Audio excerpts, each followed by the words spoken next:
Alrighty, I do see we have some more people joining. So, good afternoon, everyone, and welcome to the Texas Developmental Screening and Surveillance Echo, brought to you by UT Health San Antonio in collaboration with the Texas Department of State Health Services. My name is Angela Riley, and I will be the facilitator for today's session. A few housekeeping items before we begin. To help with attendance, please enter your full name, affiliation, and email into the chat. Please remember to stay muted unless you are speaking. We do encourage using the chat to raise questions and share your perspectives. If possible, we also encourage everyone to join by video. And as a note, these sessions are being recorded for later distribution. And if you're having any connection issues, please privately chat Taylor, our Echo IT for today, for further assistance. And to begin our session, I do want to state that to ensure privacy, no personal health information is allowed at any point during the session. This includes names, addresses, specific dates, or other identifiable information.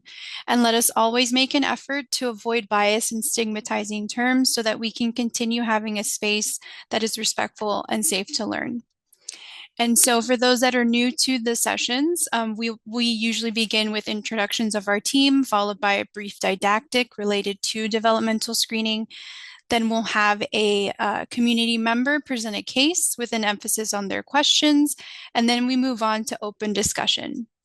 So the open discussion really is the intrinsic part that promotes an all teach, all learn environment for us. And so this is the space to share your challenges, strategies, and resources with others that are present here today.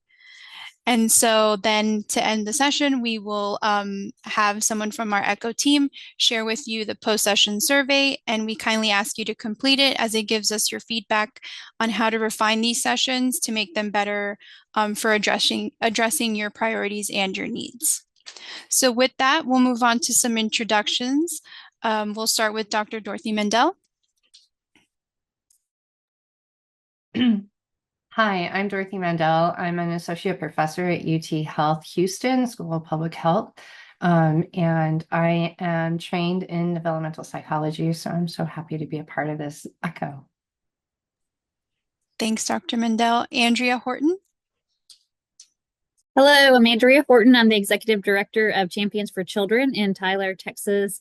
And we love early childhood and all the things related to it. So this ECHO is truly exciting for us as a staff.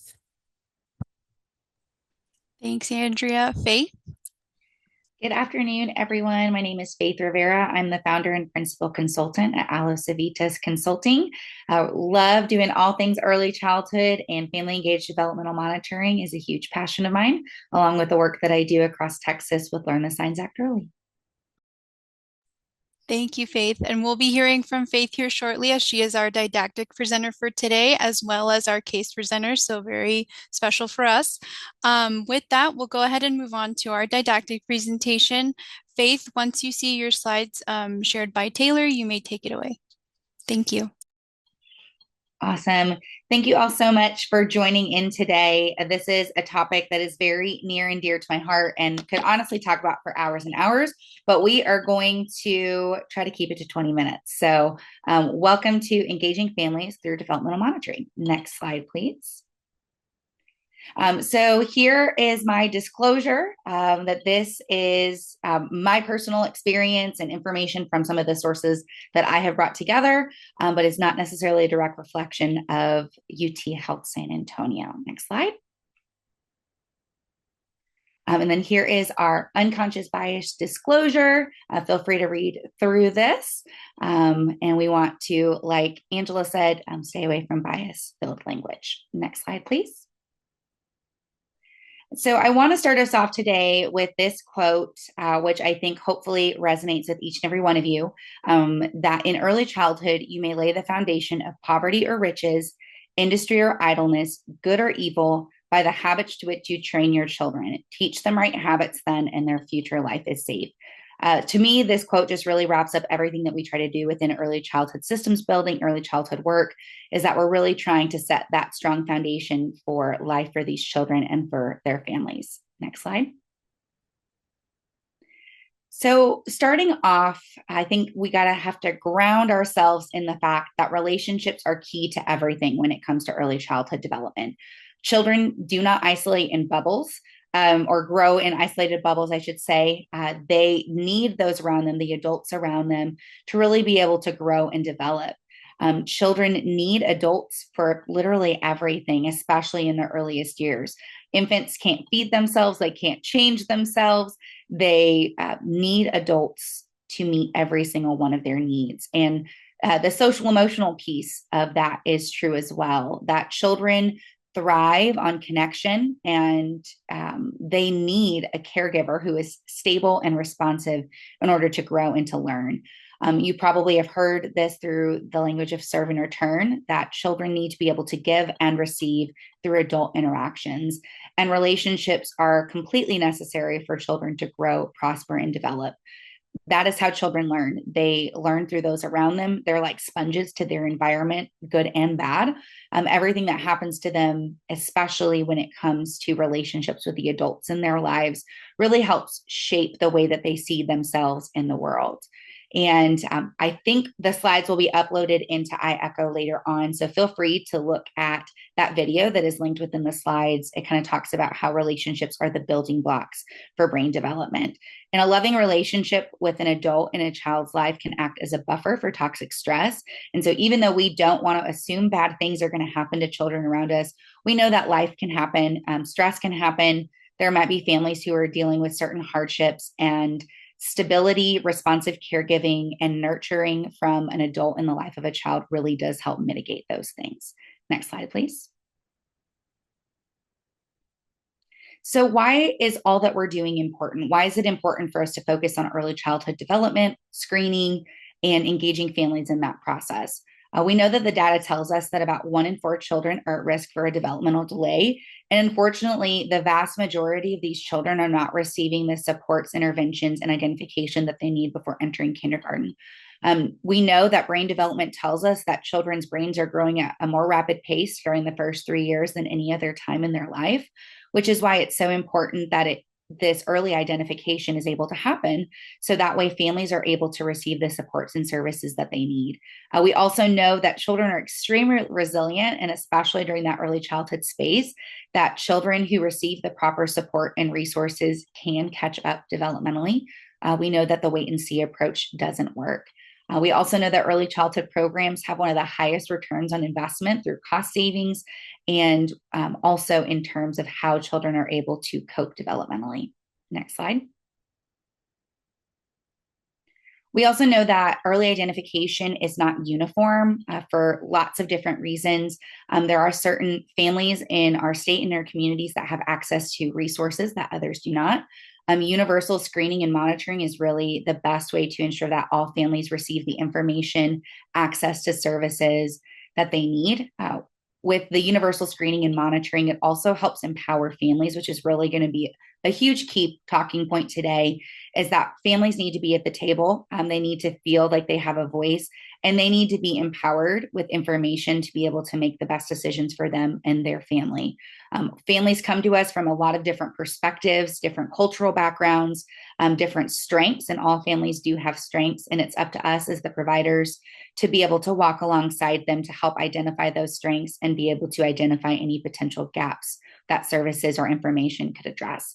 We also know that rural areas do not often have as many resources as some of our higher populated areas. And then even insurance plays a role in how families are able to access services. Next slide. So the framework that I want to share with you all today comes from Help Me Grow National Center in partnership with the CDC, and is the framework for children's healthy development and well-being. So these are the 5 key pieces that are important for any system to be able to offer the most universal and easily accessible programs for families and ensure that children have the best developmental outcomes. So today we're going to be talking about family engaged developmental monitoring, but as you can see, this is just one piece of the pie. There are 4 other pieces that play into this framework, with developmental screening being a key piece of that, referral to needed services, receipt of those services. So not just receiving the referral, but actually receiving the services themselves. And then developmental promotion, which is families having access to quality information, tools, and resources to be educated on their child's development. Next slide, please. So here is developmental promotion. And even though that is not the only focus of today's presentation, I think it's important to kind of understand that we're all on the same page when it comes to language. So developmental promotion is a continuum of activities and information sharing with families to ensure that we're meeting them at those different milestones within their child's developmental journey. So there's a daily component to this, utilizing developmentally appropriate and developmentally rich activities and information to build those strong daily moments between adults and children to support their developmental milestones and developmental skills that they're learning, as well as building those strong, healthy attachments. Developmental monitoring happens a little bit less frequently, and that's where you bring in a tool or resource like the Learn the Signs Act early materials to be able to do a little bit more of an informal check-in, see where the child is supposed to be developmentally, identify any potential areas of growth, as well as start those conversations of if screening is needed. Screening is validated research-informed tools that are done by a professional alongside the parent or the family member that are interpreted by a professional to help really answer the question, is further evaluation needed? Screenings do not answer if a child has a diagnosis. It just answers the question of, is further evaluation needed? And then, of course, based on the identifying needs of the screening, referral and follow-up will happen. Next slide. So what is family engaged developmental monitoring? What are we really focusing on today? And that is the intentional partnership between families and providers to highlight a child's developmental progress and identify opportunities for support and education for positive outcomes. There's a couple key terms or phrases within this that I really want to highlight, and we'll talk about even more on the next slide. But it's those first three words, is an intentional partnership. Family engaged developmental monitoring cannot just happen with a provider. It takes that partnership between a provider and a family towards a unified goal of supporting the child's developmental progress. And this, through this partnership, also can identify opportunities for support and education. And it also helps to identify children's strengths as well. Because again, like we said earlier, all children have strengths. Next slide. So the three key pieces to making sure this happens is first, that families are regarded as an expert in their child. We may have our own thoughts about a child, a family, but we really do have to respect that families are the expert on their child. Whether they're in a home visiting program, a childcare setting, early childhood intervention, or any other number of programs that we interact with families during those earliest years, they still know their child better than anyone else. And that place and that power that they hold needs to be respected. Information also needs to be gathered in a holistic manner. It can't just focus on one aspect of a child, one developmental domain, but really looking at all of the different pieces and factors that impact how a child develops and how that family unit functions. And then third is that progress and developmental need are discussed over time. You cannot just take one snapshot of a child and never focus on it again. You can look at that one snapshot in time, but then come back week after week, month after month to really discuss with the family and see what progress has been made, how have those previously identified needs been addressed, and maybe what new needs have been identified. Next slide. So here's kind of the framework, and it shows both strategies for the family and the provider on how you make sure all three of those aspects are respected. For families being regarded as the expert, this allows families to share what they see and what they know about their child. It gives them voice and allows them to really share, what does their child need? What does success look like for their child? And what are really their priorities?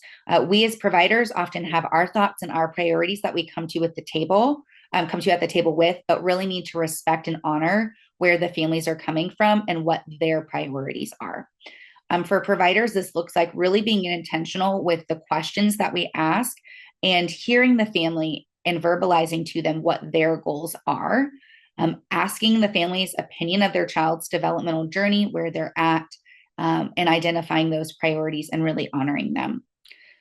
With information being gathered holistically, this is families being able to share or even learn about the multiple different factors that come into play for a child's development, and really helping them to understand that environment is key, both in the programs that their child is experiencing services through, as well as their home environment.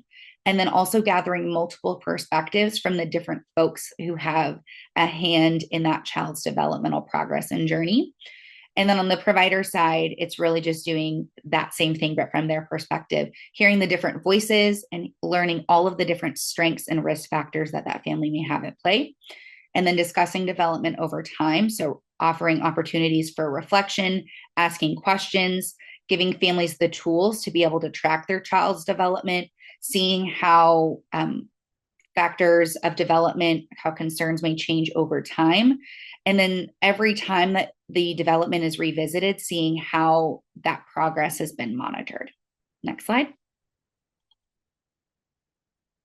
So when sharing information with families, it's really important to keep a couple of these points in mind. Parents are equal partners. Again, they are the experts in their child's development. And so we cannot put ourselves in a place of power over them, but really supporting with them. They come with their own unique experiences and expertise, and that needs to be honored and respected. Development is not a one-time conversation. It's always changing. It's always going on. Parents are their child's first, and I would say even best teachers. It is our job to walk alongside them and support them with the additional skills, knowledge, and expertise that we bring.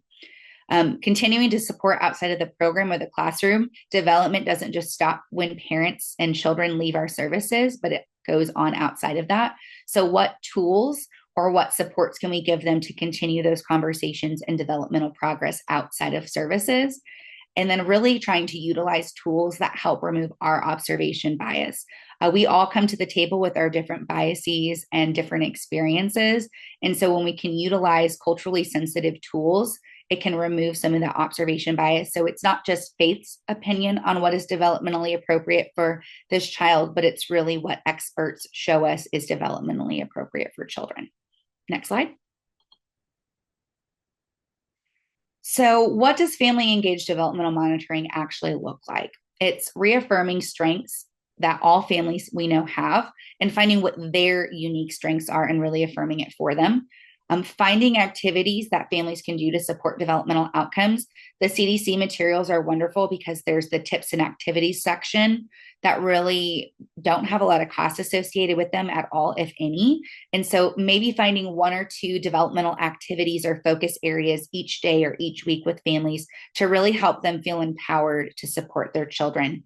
Documenting the child's skills, abilities, and milestones over time, and not just focusing on one area of development, but looking at the child holistically. You want to gather the full context of the child's development and environment, not just when they're in your services, but outside of your services as well. And looking at that full continuum of services. So how are the families engaging when they're outside of services, when they're in services? How are they monitoring their child's development? How often are they receiving screening if they are? If they need a referral, where are those referrals going to? And are we ensuring that they're receiving the needed services as well? And always making sure that we're addressing culture and language needs as they come up. Next slide. So how does this reduce disparity amongst our families that come from different cultures, different backgrounds, and different experiences? So always recentering that power to the family, helping them to see that they are their child's best advocate. No one is going to advocate stronger for their child than they are. And so helping them retake back that power, utilizing that holistic approach and taking into consideration all the different drivers of health, all the different strengths that that family has, and the different areas within their community that they can pull on.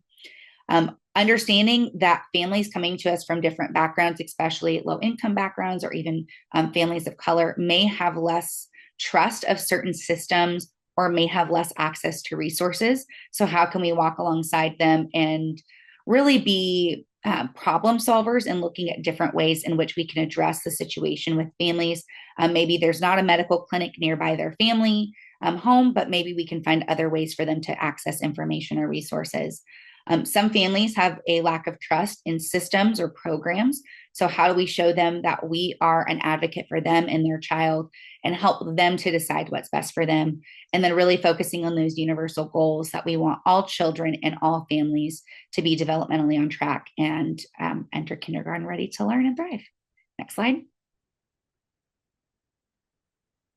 So we don't have enough time to go through all of this today, but through the linked resources in the slides, there's a self-assessment that you can do for your program, which I highly, highly recommend. And it goes through each of those areas that we talked about that are important, and you can check yes or no if your program is doing this. And even though this is a yes or no check mark box, please don't think that just because you are doing it that you couldn't do it better. Or if you're not doing it, that you can't start making progress. I love utilizing this tool as a starting ground to really dive in deeper to quality improvement efforts. So these are some of the 5 questions on families being regarded as an expert on their child's development. Next slide. Then it's how are you compiling information in a holistic manner?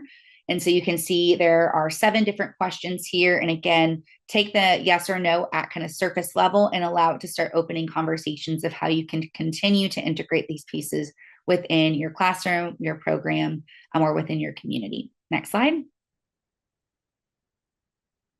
And then development being discussed over time. Again, great conversation starters for you to bring to your team to see how you're doing with supporting families, and then what are there areas that you can improve upon. Next slide. So as we're kind of reflecting on this before we go into our case presentation, just questions for you to think about and bring back to your teams is how can you ensure universal monitoring and identification practices within your programs? How can you support all families that you interact with? And how can you ensure that families are being brought to the table, and not just brought to the table, but really feel that they have a equal seat at the table? Thank you.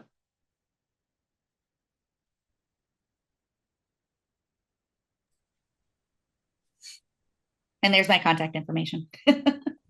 Wonderful. Thank you so much, Faith. That was a really insightful presentation on just how important and beneficial it is to engage families in this developmental monitoring process that is ongoing and ever evolving. And so thank you. Are there any questions or comments from the Learning Network for Faith? I have a question. Sure. Of course, please go ahead, Hi. Dr. This is a wonderful presentation. This is a very, very good information for all of us. And I really love when you say family are the experts, that they know whoever's in the group here, that like me, a mom, so we know a lot from our children, but also it's good to hear from others, right? Other opinion. So I was wondering if when is screening start, if we tell that I just a new mom, a new dad, when is screening start? And also, what kind of the tools we can provide them to start observing those milestones?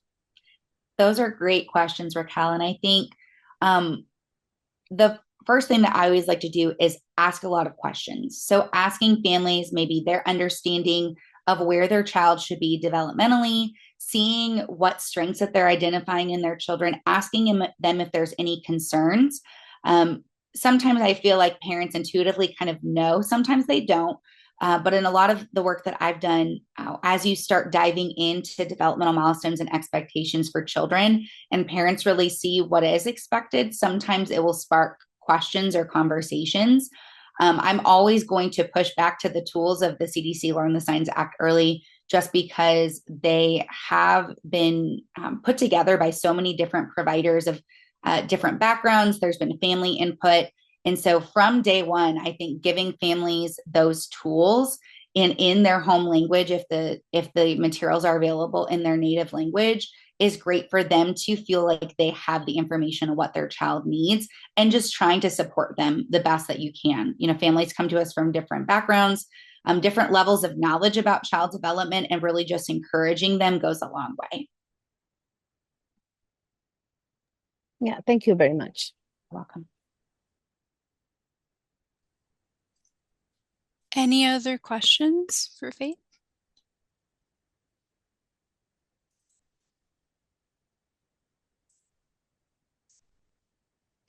I have a question. Oh, sorry, Shreya, go ahead. No, no, go ahead, Angela. Oh, okay. I have a question. You know, considering when you're working with children, not just the child, the family as well, right? Parents, grandparents, extended. How do you address the child's development when things like homelessness, food insecurity, other life factors that are priorities, how do you address the childhood development when they're facing those other Yeah, barriers? that's a great question, Angela. I think that first and foremost, you have to try to understand and respect where the family is coming to you from. So their top priority, if they're experiencing food insecurity or homelessness, is probably not going to be if their child is meeting their developmental milestones, and not for lack of care, but they have maybe a crisis situation in which they're dealing with. And so respecting and honoring where they're coming from and giving them the tools and information for when they are ready. So first and foremost, if your program has the capacity to be able to connect them with some of those basic needs services, I think that is first and foremost, or connecting them with a program that can. So if you're in an area with a Help Me Grow or calling 211, I think that those basic needs have to be addressed first. Just even if you think of Maslow's hierarchy of needs, if your basic needs are not met, you cannot operate in those higher level of thinking where developmental questions often would arise.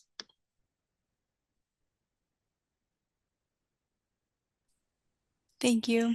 Thanks, Faith. Any other questions for Faith?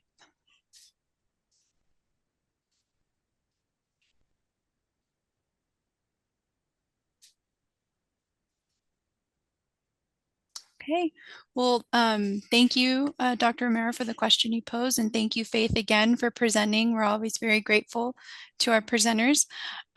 Taylor, if you could please share the announcement slides so we can go through those. Awesome, thank you.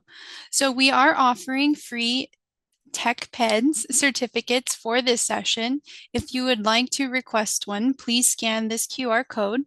We will drop the link in the chat as well for reference. And please note that you need to have a Tech Peds account before claiming the certificates. And so you will then receive your certificates by mail.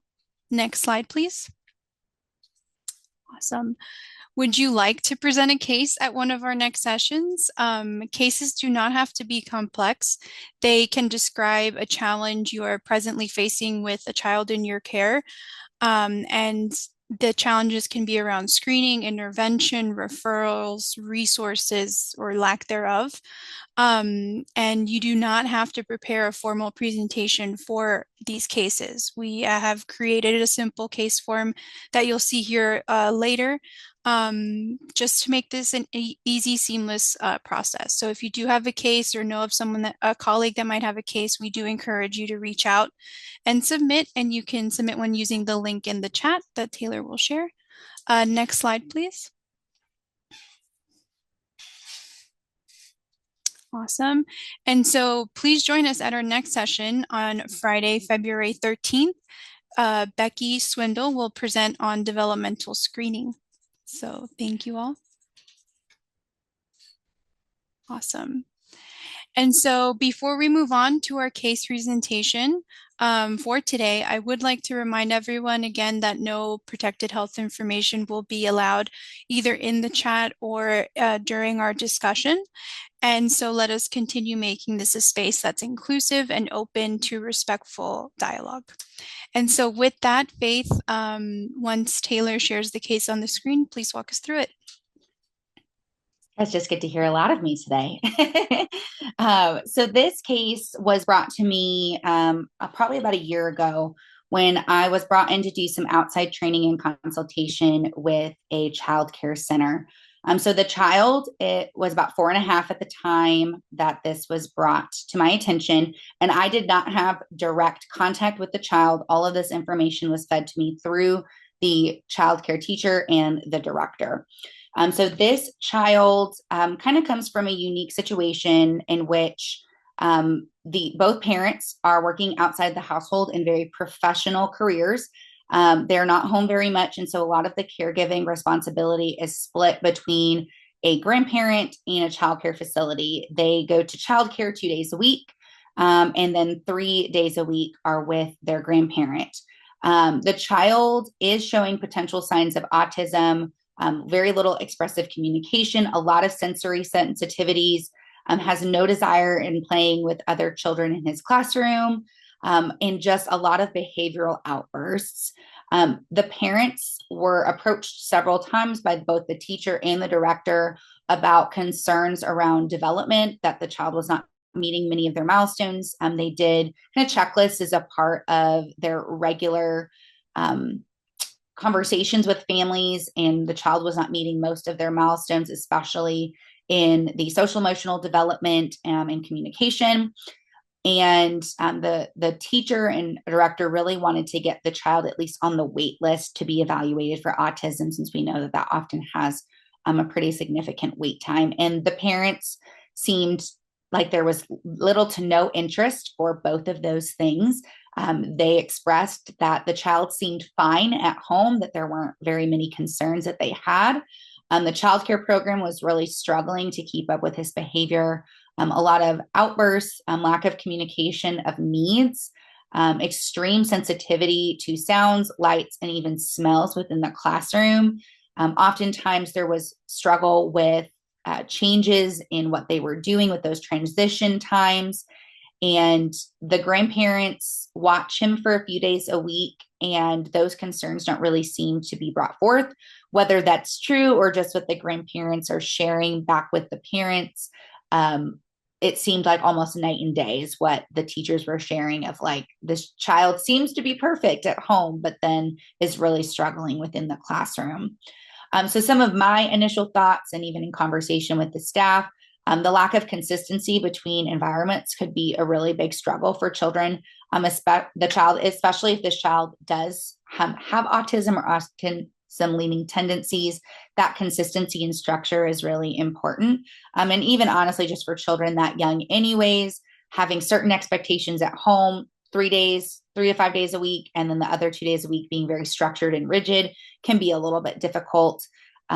It's hard with the sensory sensitivity. It's starting to put a strain on how the teachers are able to support that child while still being able to care for the other children. And then the parents. So I kind of mentioned at the beginning, it's not the purpose of this case, but there is a dual language background for this family. And that's what the parents are attributing the lack of communication to, not that there are any potential other developmental concerns. And they have no interest in getting the child evaluated to see what supports could be offered through the district, since he is almost 5, or was almost 5 at this point. Some of the strengths for this child and family is that it does seem a pretty strong family unit. The grandparents being able to support the parents in caregiving is a great strength to pull on, that they seem very involved. And there does seem to be a genuine care of the parents to do what is best for their child, even if there is a differing opinion of what is best between the providers and the parents. The child, they shared this with me, that the child loves airplanes. And anytime you can bring a storybook or something in the classroom related to airplanes, the child has their full attention. And the family does have financial means to provide any kind of services that the child would need if he was evaluated and connected to resources. What has been done up to this point was Learn the Signs Act early information was shared with the family. The teacher and director both had shared information about getting the child evaluated and screened. And the teacher also wanted to bring in outside consultant support for behavior. And no referrals had been made up to this point.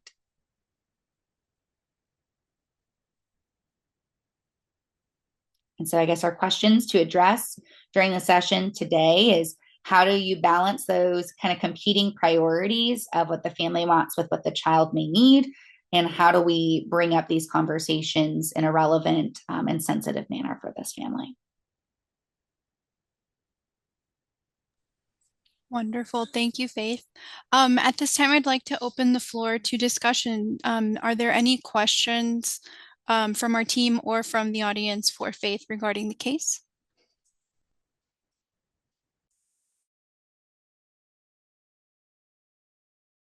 Doesn't have to be a question, could also be a comment or a kudos or anything of that nature. I have one quick question for Faith.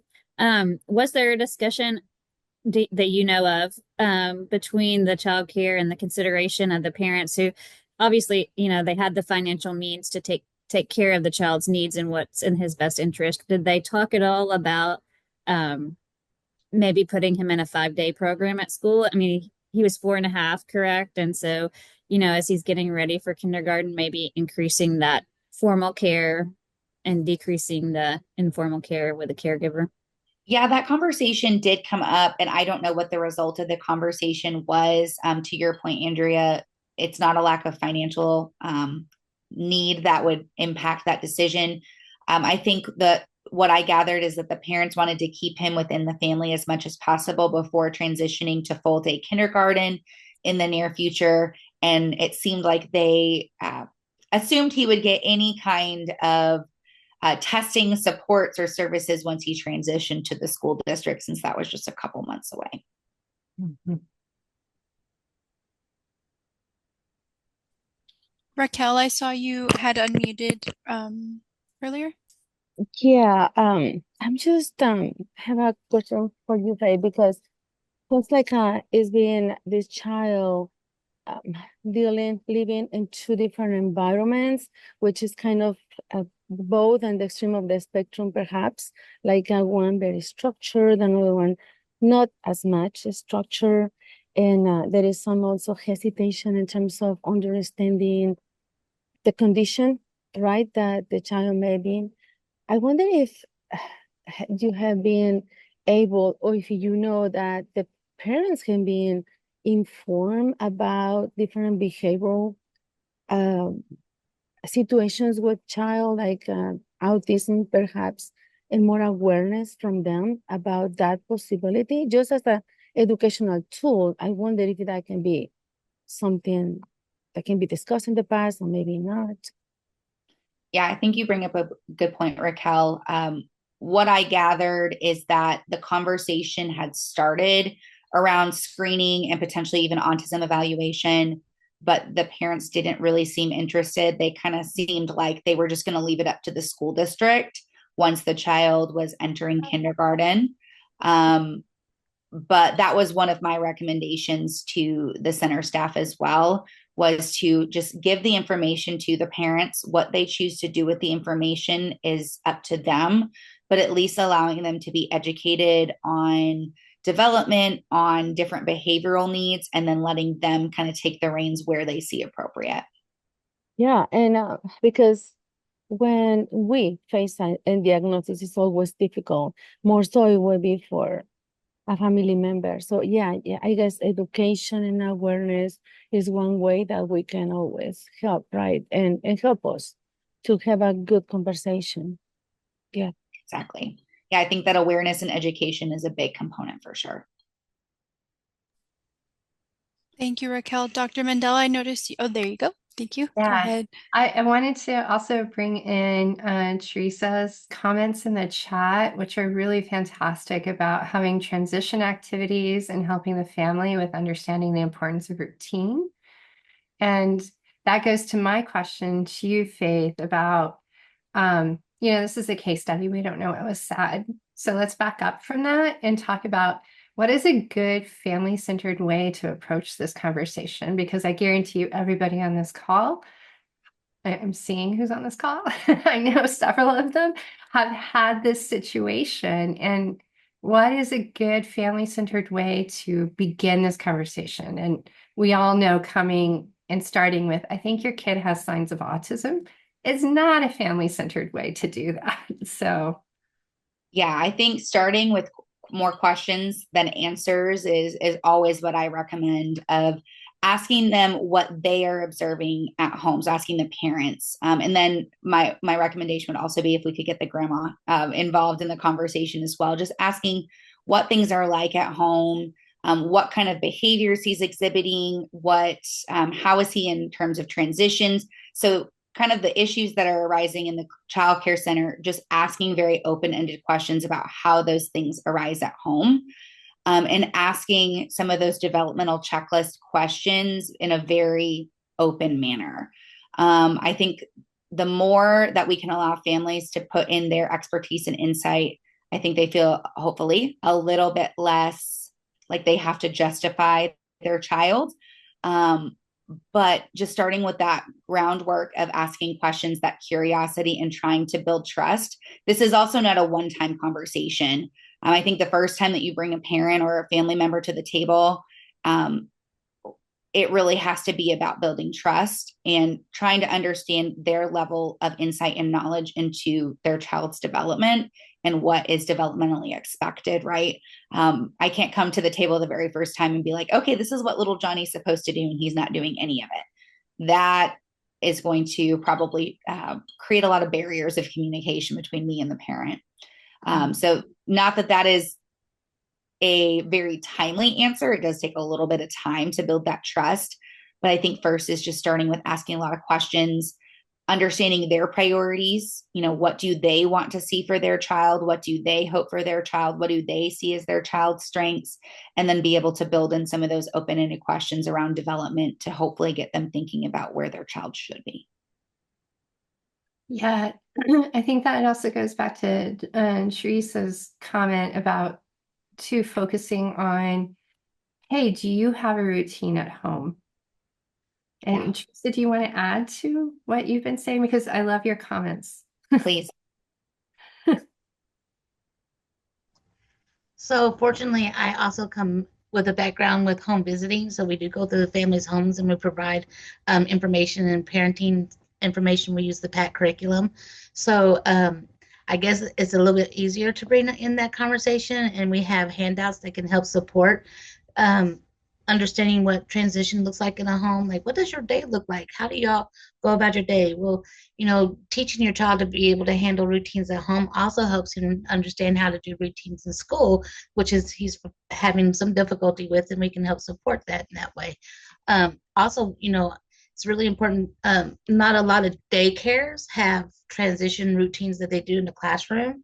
Like Head Start and early Head Starts, they have a routine in the classroom. They have transition music to transition from one activity to the next. So maybe even helping the school, making sure that they're providing some kind of transition routine so that he gets into the habit of it as well, can kind of help that. I was going to put a whole lot more, so I was just like, be quiet. No, please. We love it. We love it. I think you bring up some really important points. Also, maybe even talking to them about reading every day, or having language time with them where they're talking to them about what's going on around in his world, and just having that starting to help build that conversation skills with him. Because there's a lot of things that you can improve on your own in the home with your child, as you being the facilitator to your child, that you can't always get from somewhere else. Agreed. And helping to validate to those parents that they do have such an important role, and then just giving them hopefully the tools to be able to do that in a more effective way.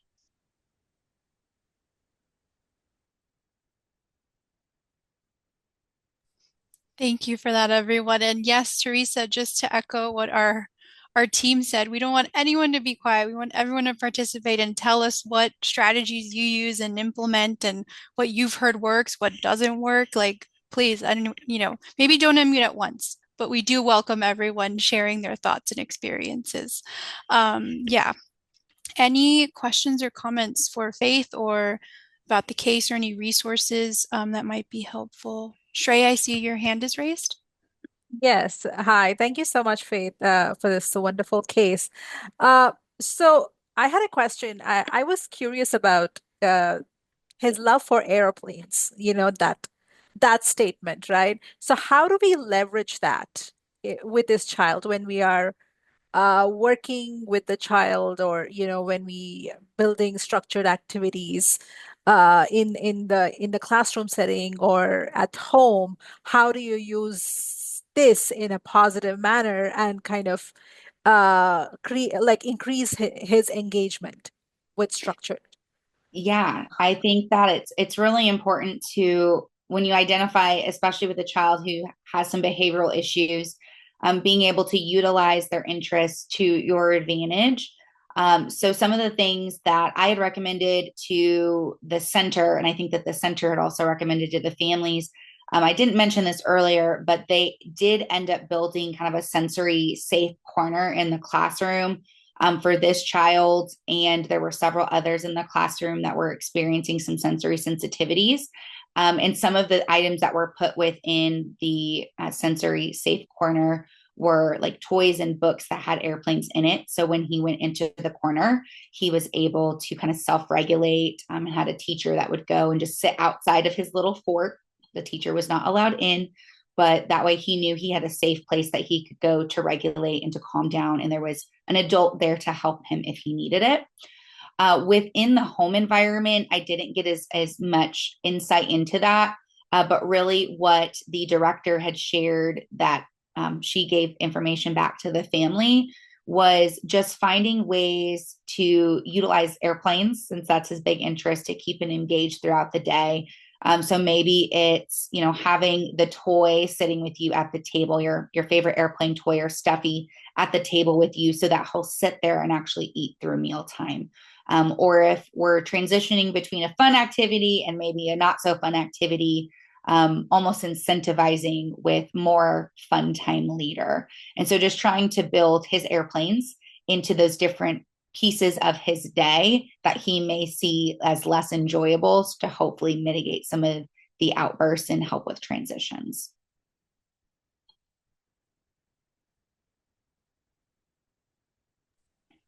Thank you. This was the first time I'd ever heard of the concept of a cozy corner, or that even this is being, started in certain schools and school programs. So it's wonderful to hear. And I think even us adults could use a cozy corner throughout the day sometimes. So that's really wonderful. I see a comment in the chat from Kristen Omo. If you'd like to unmute and share that with us, please.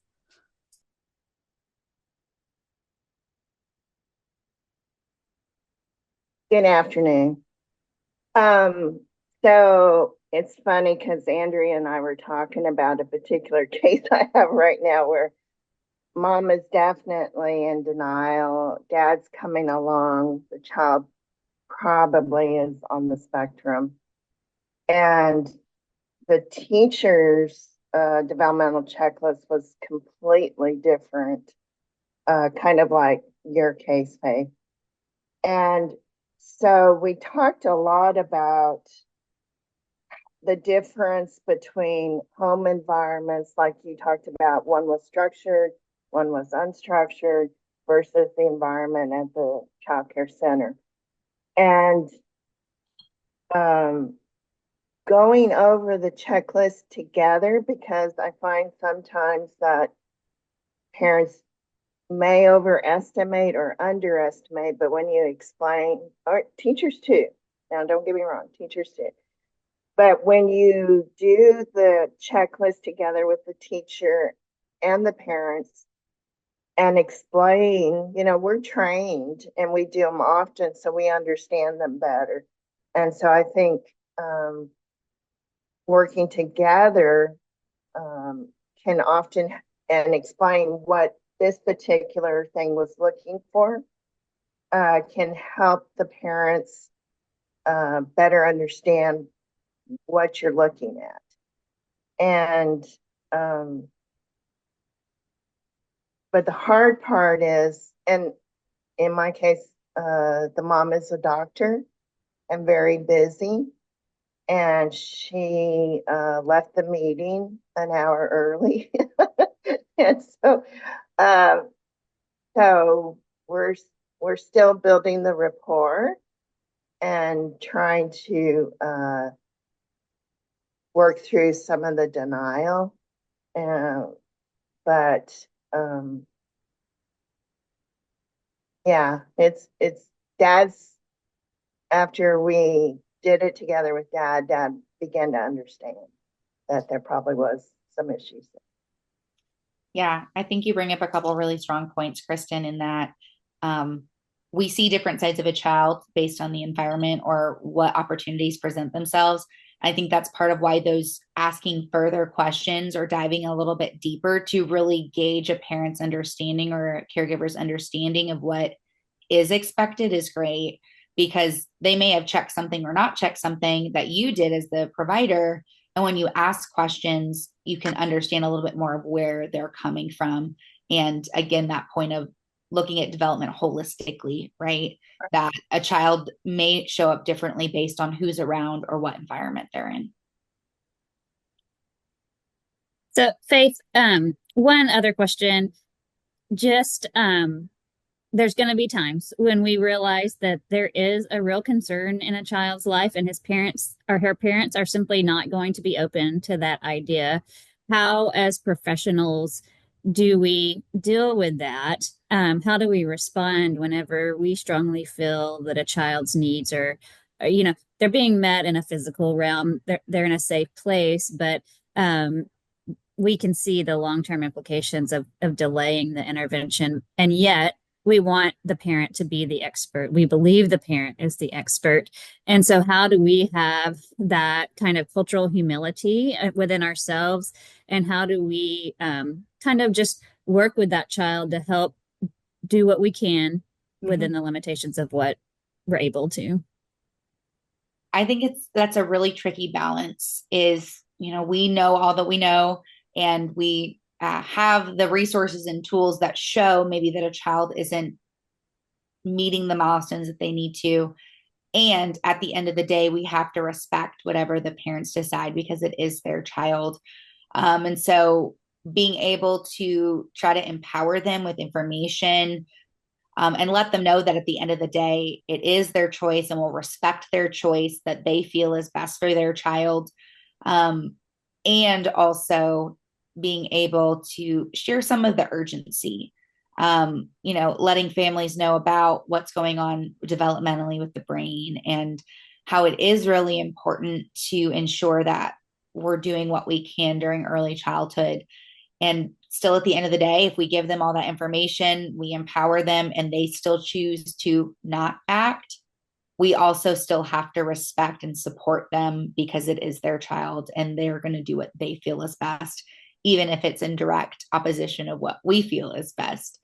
And then just hope at the end of the day that the school system will catch them the best that they can once they enter in kindergarten.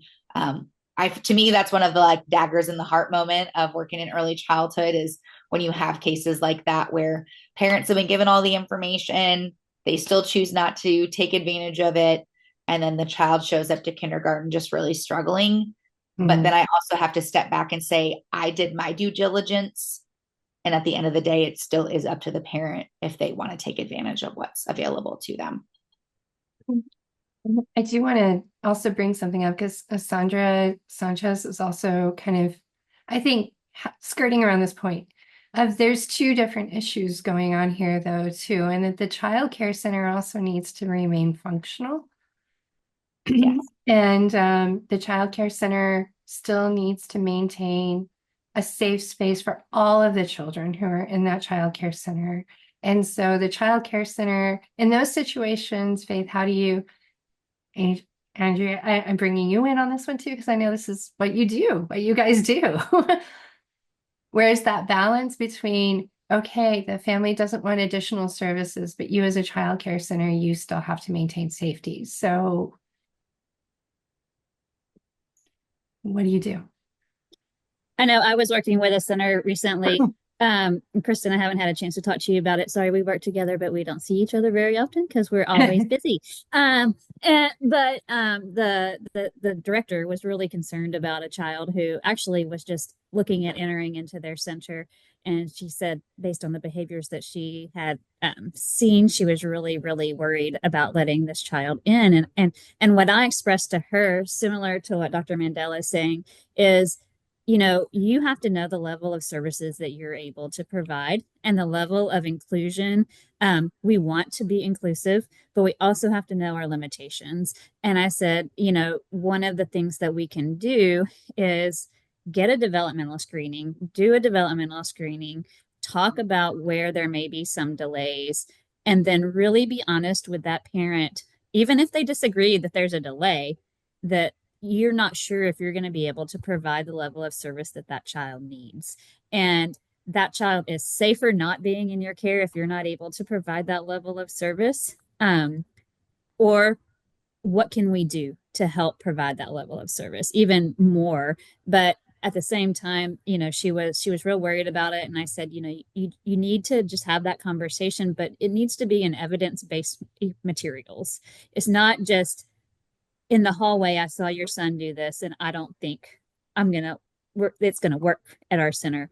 But when we do a screening, or then again, moving on and doing it, from that developmental monitoring piece to a screening to where we really get a feel for what's going on. And then we can work together to figure out if this is a good fit for your child, and being honest about it. And so working with that family, working to figure out what can we do. And again, that goes back to that parent being an expert, right? What do you do at home when this happens? And it sounds like they say, well, it doesn't happen at home, but what do you do at home maybe to keep this from happening? And what can we do as a center to help that child through that time to be able to overcome their challenges? Yeah, I agree, Andrea. Utilizing those tools, whether it's a checklist or a screening tool, checklists sometimes can be a little bit easier because it's not as formal and not as intensive. But even just being able to utilize the tool and say, this is what we're seeing in the classroom, asking those questions about what's going on at home, and then really just, I think the tools kind of take some of the bias out of it, that it's not me against the child. Absolutely. It's me observing based on development where the child needs to be in order to function well in the classroom. And as that center, to be able to have that discussion about what is safe and what can we allow and can we not allow in our center, and it not being about your child's being naughty, but it's about, we want every child to be safe in this environment, including your child, but also the other children that are in our care as well. Definitely. Thank you both. And thank you all for the great conversation. This was truly wonderful.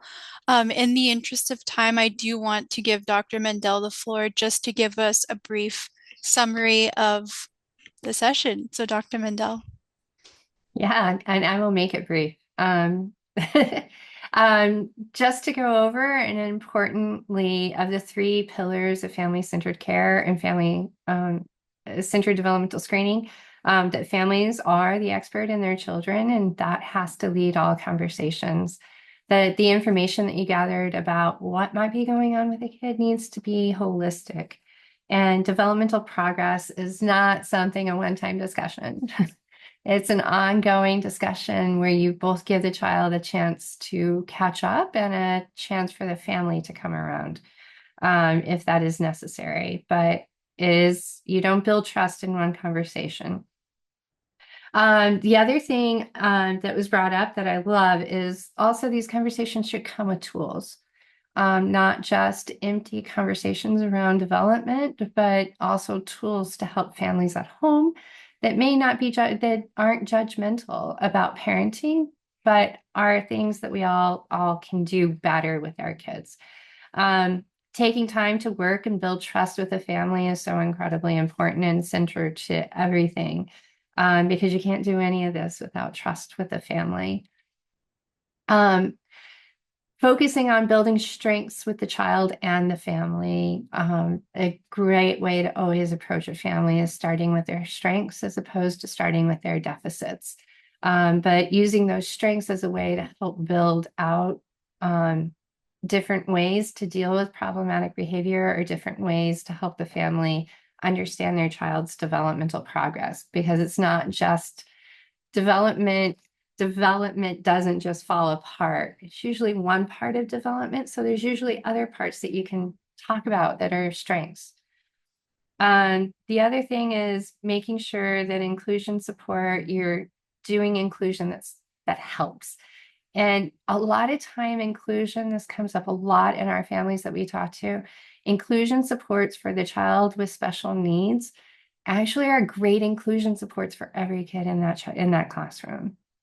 The cozy corners, the quiet rooms, every kid can benefit from those. And there are different sides to children in different environments, and we're recognizing and taking that into consideration as you're having these conversations with families. So that's the general take-home messages for today. Thank you so much, Faith. Yes, I echo that. Thank you, Faith. Thank you for being our didactic presenter and our case presenter. And thank you all for your participation in the discussion today and for attending the session today. As a reminder, please complete the session survey using the link in the chat that Taylor shared just now. If you'd like to present a case at a future session, please email us, email the ECHO admin. And we do look forward to seeing you all at our next session on December 13th at 1 p.m. Central Time. Take care and have a wonderful weekend.